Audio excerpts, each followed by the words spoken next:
नमस्कार, आप देख रहे हैं जन टीवी में प्रीति शर्मा आपके साथ। खबरों को विस्तार से भी जानेंगे, लेकिन शुरुआत करते हैं हेडलाइंस के साथ।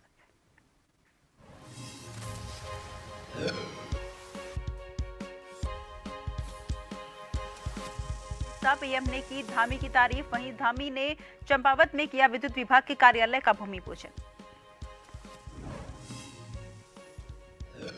मूल निवास भू कानून को लेकर कांग्रेस का स्पष्टीकरण, कहा अधिनियम 1950 लागू करने को लेकर पूरा समर्थन, करण महरा के बयान को तोड़ मरोड़ पेश करने का लगाया आरोप। ओपन यूनिवर्सिटी के 8वें दीक्षा समारोह में शामिल हुए राज्यपाल, मुख्यमंत्री और उच्च शिक्षा मंत्री। 15,000 से ज्यादा विद्यार्थियों को दी उपाधि।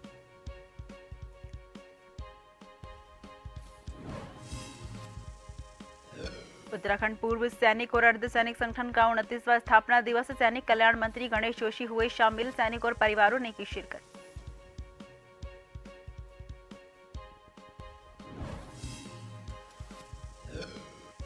मसूरी में आज से 30 दिसंबर तक विंटर कार्निवल, पद्मश्री बसंती बिष्ट समेत लोक गायक देंगे शानदार प्रस्तुतियां, लाल और गोल्डन लाइट से सजी पहाड़ों की रानी।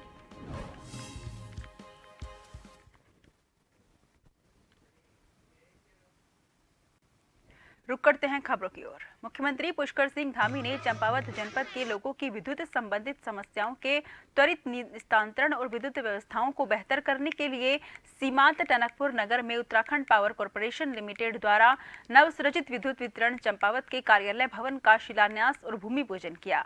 बता दें कि इस मंडल के अंतर्गत 3 विद्युत वितरण खंड चंपावत, खटीमा और सितारगंज शामिल किए जाएंगे। कार्यक्रम के दौरान मुख्यमंत्री धामी ने लोगों को संबोधित करते हुए कहा कि जनपद का विकास हमारी प्राथमिकता में शामिल है।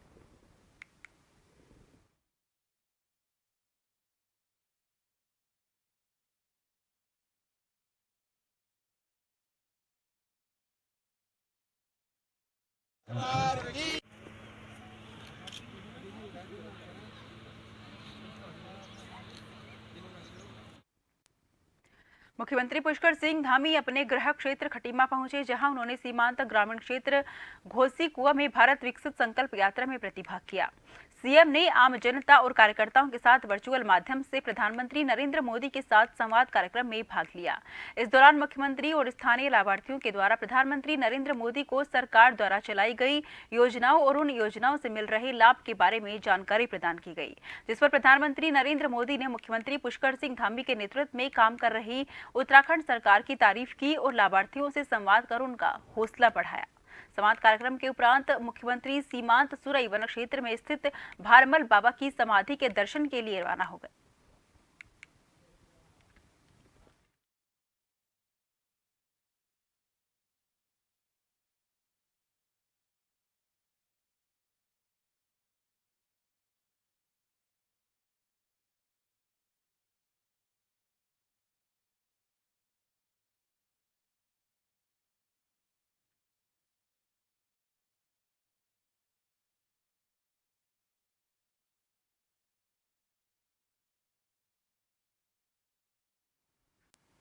हल्द्वानी में आज ओपन विश्वविद्यालय के दीक्षा समारोह में लगभग 15,417 छात्र छात्राओं को विभिन्न विभागों के माध्यम से उपाधि प्रदान की गई। वहीं उच्च शिक्षा मंत्री धन सिंह रावत ने बताया कि ओपन विश्वविद्यालय में अभी आईटी कोर्स का भी शिलान्यास रख दिया गया, जो कि जल्द ही आईटी के कोर्स की छात्र छात्राओं को प्रारंभ कर दिए जाएंगे।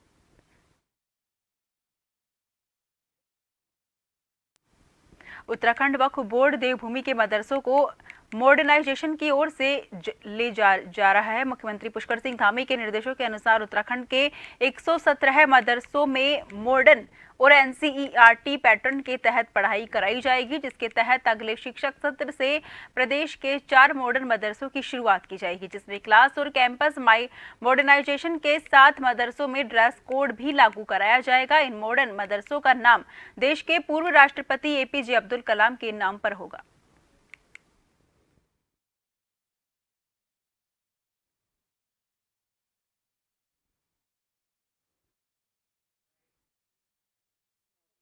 मॉडर्न मदरसा जो हम बनाने जा रहे हैं 117 मदरसों में से जो 4 मॉडल मदरसे हम दे रहे हैं उसको हम मार्च सेशन से स्टार्ट करने जा रहे हैं। तो उसका अब जो उत्तराखंड वेबसाइट है उसी के ऊपर बच्चों का रजिस्ट्रेशन जल्द प्रारंभ हो जाएगा। एक ऐप डिज़ाइन किया गया है जिसमें बच्चे अपना रजिस्ट्रेशन करा पाएंगे, उनके पेरेंट्स अपने बच्चों का रजिस्ट्रेशन करा पाएंगे और सब कुछ ऑनलाइन होगा क्योंकि मॉडर्न मदरसे हैं।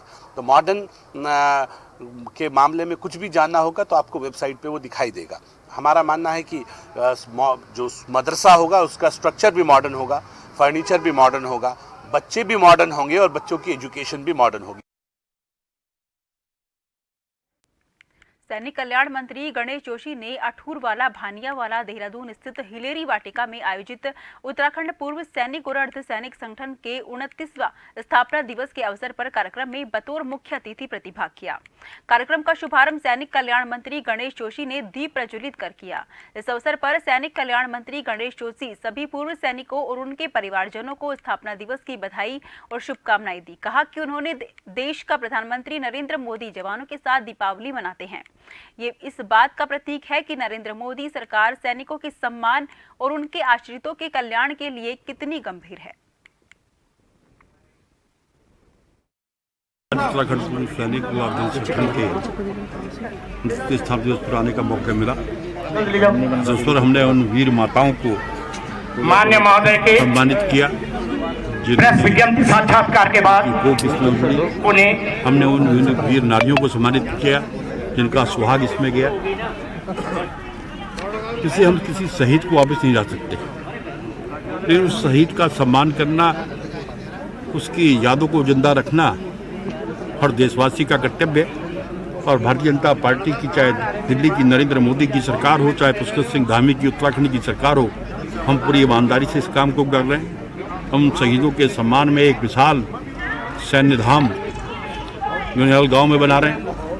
हमने ये भी सुनिश्चित किया है कि जो देश की सीमा पर हमारा जवान शहीद होगा, चाहे सेना का हो चाहे पैरामिलिट्री फोर्स का हो, उसके परिवार को एक व्यक्ति को नौकरी देने का काम हमारी सरकार करेगी। पिथौरागढ़ में विकसित भारत संकल्प यात्रा का रथ मंगलवार को जनपद के विकासखंड कनाली छीना के राजकीय इंटर कॉलेज पहुंचा, जहां ग्रामीणों ने ढोलबाजी और सांस्कृतिक दल छोलिया कलाकारों के साथ भव्य स्वागत किया। इस दौरान कार्यक्रम में बतौर मुख्य अतिथि सांसद अजय टमटा और विधायक बिशन सिंह चुफाल ने प्रतिभाग किया। विकसित भारत संकल्प यात्रा के अवसर पर राजकीय इंटर कॉलेज कनाली छीना के प्रांगण में बहुउद्देशीय शिविर का भी आयोजन किया गया, जहां पर ग्रामीणों को भारत सरकार की जन कल्याणकारी योजनाओं की जानकारी दी गई।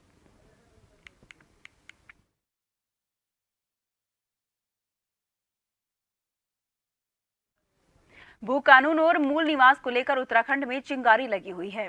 इसको लेकर सभी राजनीतिक पार्टी अपना बयान दे रही हैं। वहीं भू कानून और मूल निवास को लेकर कांग्रेस अपना पक्ष स्पष्ट कर रही है। कांग्रेस का कहना है कि उनका पूरा समर्थन भू कानून, मूल निवास और अधिनियम 1950 लागू करने को लेकर है। दरअसल सोमवार को कांग्रेस प्रदेश अध्यक्ष करण महरा ने अधिनियम 1950 को लेकर समर्थन देने का समर्थन किया, लेकिन एक समाचार पत्र द्वारा करण महरा के बयान को विपरीत लिखा गया, जिसके बाद मंगलवार को प्रदेश कांग्रेस कमेटी ने अपना स्पष्टीकरण दिया।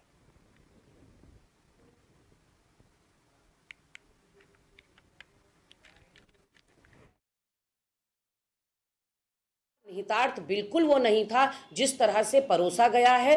अध्यक्ष जी ने साफ तौर पर कहा है कि हम इस अभियान के साथ, इस रैली के साथ अपना जुड़ाव महसूस करते हैं। अगर ना करते होते तो न समर्थन पत्र देते और न इतनी बड़ी संख्या में वहां कांग्रेस का कार्यकर्ता और नेता आपको दिखाई पड़ता। हम सशक्त भू कानून के पुरजोर पक्ष में है कि यहाँ जल्द से जल्द सशक्त भू कानून लाया जाना चाहिए। हिमाचल प्रदेश से भी और भी ज्यादा सख्त भू कानून यहाँ पर लाया जाना चाहिए, क्योंकि अब जमीन बची नहीं। लक्सर के किसान गन्ना मूल्य घोषित किए जाने की मांग को लेकर भारतीय किसान संघ के बैनर तले गन्ना समिति में धरने पर बैठ गए।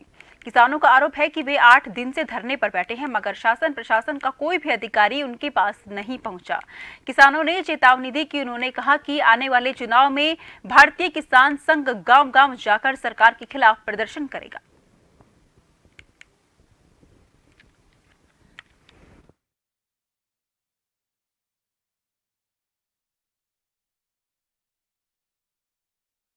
9 तारीख में पहले ही ज्ञापन दिया था, माननीय मुख्यमंत्री, गन्ना मंत्री, डीएम सबको, यहाँ गन्ना समिति के माध्यम से ज्ञापन दिया था सबको कि अगर 20 तारीख तक आपने गन्ने का रेट डिक्लेयर नहीं किया तो हम आंदोलन शुरू करेंगे, धरना प्रदर्शन शुरू करेंगे। उसी परिप्रेक्ष्य में हम 20 तारीख से यहाँ धरने पर बैठे हैं। आज धरने का 8वां दिन है, कोई भी प्रशासन का अधिकारी यहाँ धरने में मिलने नहीं आया, जबकि सारे अधिकारियों को सूचना है। हम इसका जवाब क्या नाम गन्ना मंत्री और अपने शासन प्रशासन को देंगे, रोड जाम करेंगे, और अगर रोड जाम से भी काम नहीं चलेगा तो गन्ने को बाधित करें, गन्ना बंद करें, कल से हम समिति को भी बाधित करेंगे। देखो, हमारी जो समिति है किसानों के लिए, किसानों के हित के लिए, ये किसानों का काम होता है। समिति में पर्चियाँ जाती हैं, यहाँ से सब जाता है, खाद जाता है, दही वगैरह, कीटनाशक दवाइयाँ जाती है। यहाँ पर सब काम किसानों के लिए ही होता है और इस समिति किसानों की है, किसानों के हित में कार्य करती है। लेकिन तालाबंदी करने वाला कोई इसका हल नहीं होता है कि ये हल है। यहाँ तो किसानों का नुकसान उल्टा हो जाएगा, और जो इन्हें करना है सरकार में जाए, हम भी इनके साथ हैं और हम भी सरकार से गुजारिश कर रहे हैं कि जल्दी से जल्दी रेट घोषित कर दे और रेट दिया जाए। खबरों का सिलसिला जारी रहेगा, फिलहाल लेते हैं छोटा सा ब्रेक।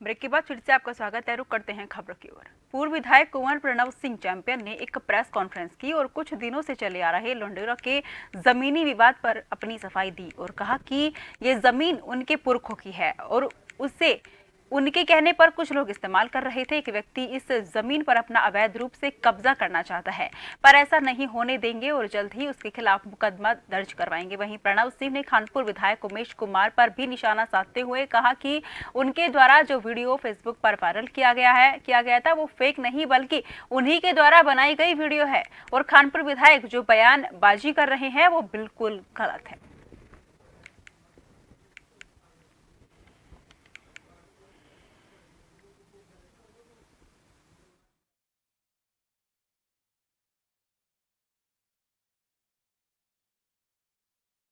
मामला है कि हमारी जो पुश्तैनी ज़मीन है उस पर धोखाधड़ी से कुछ लोग कब्जा करने की कुचेष्टा कर रहे हैं, जिसको इंशाल्लाह नाकाम कर दिया गया है। उनके खिलाफ दस्तावेज निकाल लिए हैं, कैसे पटवारी और कानून को से मिली भगत करके उन लोगों ने गलत रिपोर्ट दी है, विरोधाभासी रिपोर्ट कानून को ने दी है और इसका मैं क्रिमिनल संज्ञान और राजस्व का संज्ञान लेकर के मुकदमा दर्ज कर रहा हूँ, जो कि इसमें जेल भी जाएंगे ये और इनका नाम भी खारिज होगा और वो संपत्ति हमारी हमारे नाम आएगी। रुड़की के डंडेरा में एक युवक को दोस्त की शादी में हथियार लहराना महंगा पड़ गया। इसका वीडियो सोशल मीडिया पर वायरल होने पर पुलिस ने मामले को गंभीरता से लिया। युवक पर आर्म्स एक्ट के तहत कार्रवाई की गई।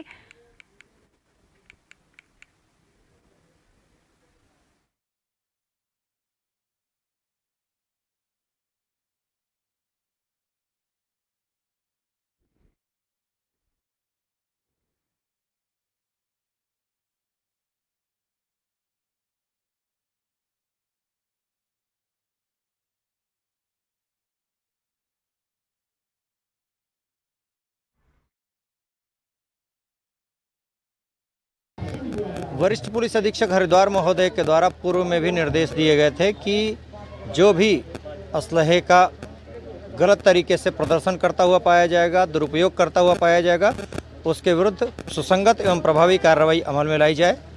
इसी क्रम में एक वायरल वीडियो का संज्ञान लेकर रुड़की कोतवाली पुलिस के द्वारा अंतर्गत धारा 27(1)30 आर्म्स एक्ट के तहत अभियोग पंजीकृत करते हुए उक्त असलहे को जब्त किया गया है। साथ ही जिस व्यक्ति के द्वारा उक्त असलहे के साथ डांस किए जाने का वीडियो वायरल हुआ था, उसके विरुद्ध और लाइसेंस धारक जो उस असलहे का लाइसेंस धारक है उसके विरुद्ध भी कार्रवाई अमल में लाई जा रही है। उक्त लाइसेंस के निरस्तीकरण की कार्रवाई अमल में लाई जाएगी। देहरादून के नेहरू कॉलोनी थाना क्षेत्र के स्थित महिंद्रा शोरूम में हुई 32 लाख रुपए की चोरी का पुलिस ने 24 घंटे के अंदर खुलासा कर दिया। इस मामले में एक आरोपी को गिरफ्तार किया जो इससे पहले भी चोरी के 2 मामले में जेल जा चुका है। एसपी सिटी सरिता डोभाल ने मामले का खुलासा करते हुए बताया कि आरोपी के कब्जे से 31 लाख रुपए से अधिक का कैश बरामद हुआ है। कुछ पैसे आरोपी ने खर्च कर दिए। एसपी सिटी ने बताया कि आरोपी ने कुछ पैसे को अपनी बहन के घर छुपाया था और तलाशी लेने पर पुलिस को वहां से कैश बरामद हुआ है। महिंद्रा शोरूम है जिनके अकाउंटेंट द्वारा जो है एक तहरीर दी गई, जिसमें उनके द्वारा ये बताया गया कि दिनांक 23 और 24 की रात्रि में उनके शोरूम में कुछ अज्ञात चोरों द्वारा उनके अकाउंटेंट ऑफिस से अलमारी का ताला तोड़ करके जो है चोरी की गई थी। इस संबंध में मुकदमा पंजीकृत किया गया। मुकदमा पंजीकृत करने के बाद घटनास्थल पर जब टीम गई वहां पर क्योंकि सीसीटीवी कैमरेज इंस्टॉल नहीं, एक संदिग्ध व्यक्ति की जो है आइडेंटिफिकेशन की गई। ये जो अभियुक्त है दीपक कुमार, ये पूर्व में भी जेल गया हुआ है और इसके द्वारा इस घटना को कारित किया गया था। इसके बाद इसने जो चोरी में लगभग 32 लाख रुपए जो वहां से चुराए गए थे उसमें से लगभग 31 लाख के रुपयों की बरामदगी हुई। बीएसएनएल द्वारा चंपावत जिले के सीमांत और दूरस्थ क्षेत्रों को मोबाइल कनेक्टिविटी से जोड़ने के लिए 28 4G मोबाइल टावर लगाए जा रहे हैं। बीएसएनएल के अवर दूर संचार अधिकारी विजय बहादुर ने बताया कि टावर लगाने का काम मार्च या अप्रैल तक पूरा कर लिया जाएगा।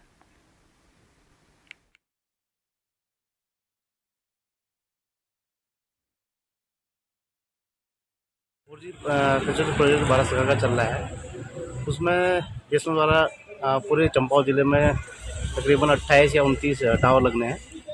इसमें लोहाघाट विधानसभा क्षेत्र में 10 टावर आ रहे हैं और काम कार्य प्रगति पे है लगातार।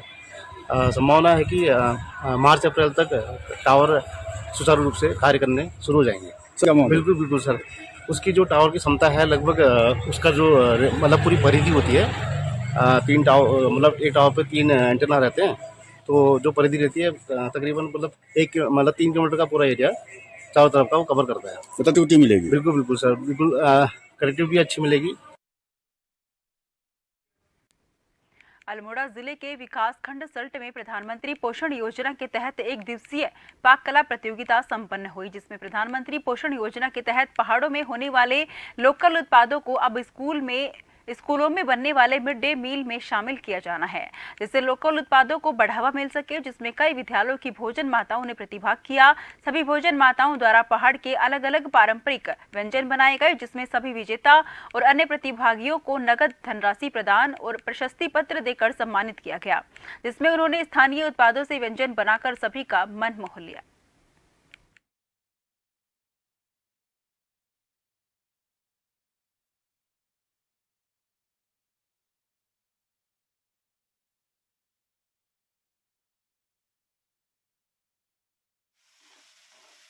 मैं ये बताना चाहता हूँ कि विकासखंड सल्ट में संभवतः पहली बार जो है वो भोजन माताओं के बीच में एक स्वस्थ प्रतिस्पर्धा रखी जा रही है कि हमारे विद्यालय में नौनिहालों को किस प्रकार के नए नए व्यंजनों का स्वाद मिल सकता है। तो इसके लिए हम भोजन माताओं की एक प्रतियोगिता का आयोजन कर रहे हैं, जिसमें विजेता और जो फर्स्ट सेकंड थर्ड आने वाले हैं वो भोजन माताएं डिस्ट्रिक्ट में भी एक इस तरह की पाक कला की प्रतियोगिता में प्रतिभाग करेंगी और वहां से भी उनको नगद धनराशि की व्यवस्था है इसमें जो भी विजेता रहे।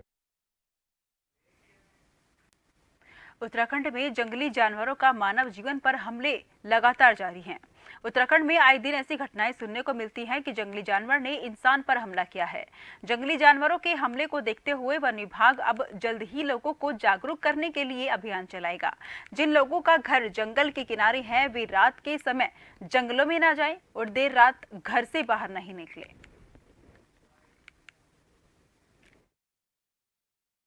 वन विभाग जो है एक अवेयरनेस प्रोग्राम इसमें व्यापक रूप से चलाने जा रहा है, क्योंकि लोगों को भी अधिक जागरूक होने की आवश्यकता है कि जो गांव खासकर जंगलों के किनारे हैं वो लोग उन लोगों को ज़्यादा एहतियात बरतने की ज़रूरत है कि देर रात जो है अकेले बच्चों को या खुद भी अकेले जो है जंगल की तरफ या बाहर घर से बाहर भी ना निकलें, क्योंकि सर्दियों में थोड़ा सा अटैक की संभावनाएं और ज़्यादा हो जाती हैं। फिलहाल के लिए मुझे दीजिए इजाजत। देश भर की तमाम खबरों के लिए आप लगातार देखते रहिए जन टीवी, क्योंकि हम हैं जन जन की आवाज़।